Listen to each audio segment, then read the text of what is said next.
वैष्णो में भैरो जी के भोगिया जगा गईनी। हमहू बोलैनी माई बघवा से आ गईनी।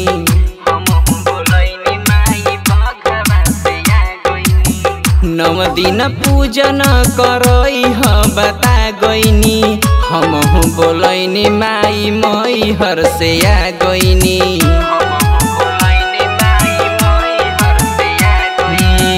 हमहू बोलैनी माई मैहर से आ गईनी।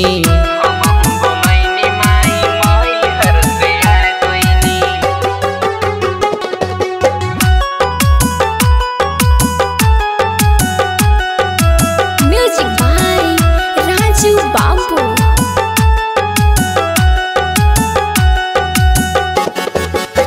सारी दुनिया में मचे गईल हाहाकार हो। कौन भक्त माई के लगैलस गुहार हो।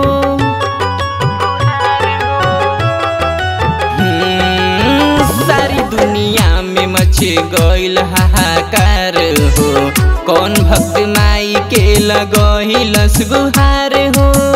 निमिये के डरिया पयासन लगा गईनी। निमिये के डरिया पयासन लगा गईनी।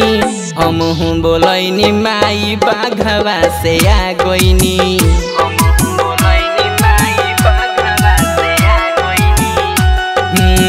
हमहू बोलैनी माई भभुआ से आ गईनी।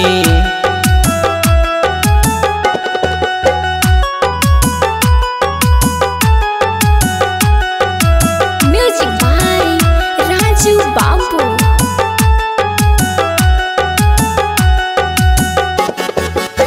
सोनू सिंह जब भजन गईले हो।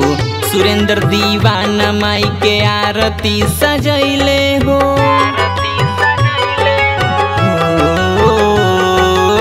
सोनू सिंह जब भजन गईले हो। सुरेंद्र दीवाना माई के आरती सजैले हो। सीमा सिंह के माई राइटर बना गईनी। सीमा सिंह के माई राइटर बना गईनी। हमहू बोलैनी माई पटना से आ गईनी।